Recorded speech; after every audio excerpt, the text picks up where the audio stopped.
Thank you. As my colleagues are raising hands, let me ask the first question, Mr. Attorney General. One of the things we heard in the immediate aftermath, of course, was President Biden committing to cover 100% of the bridge replacement. I think welcomed by everybody on this call. And then not for Marylanders, but nationally, some folks responded to that and said, well, that's silly. We should be having the responsible parties pay. So I just want to confirm, and this may be more of a question for the Transportation Authority, but your understanding would be we would not be over recovering.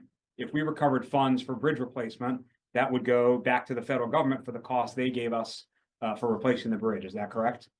That's correct. So, I know Governor Moore, the congressional delegation, they're working with members on Capitol Hill to have the federal government pay for 100% of the replacement costs of the bridge. The question, as you raised, has been raised on Capitol Hill.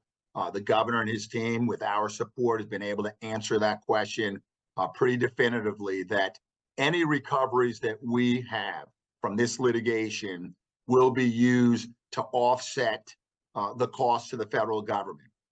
It's often like when you have your own insurance for damages that you may suffer, and then if you're in court and you recover, your insurance company often says, hey, we need to be reimbursed for that as well. So it's almost like subrogation back to the federal government. But the short answer is yes, the federal government, the federal taxpayers, which include Marylanders, will be reimbursed upon the recovery of damages in this litigation.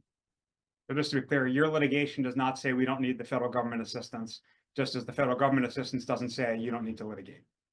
Exactly. And, I at the rate at which the procurement is happening and the MDTA is moving forward with that process,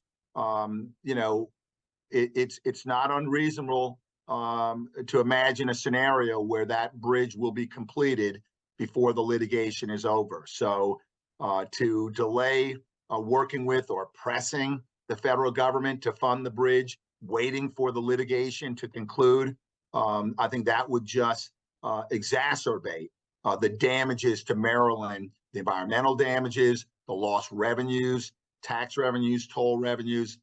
So yes, we need to work with the federal government, get full funding, build the bridge, and then we'll certainly wrap up our litigation as soon as possible.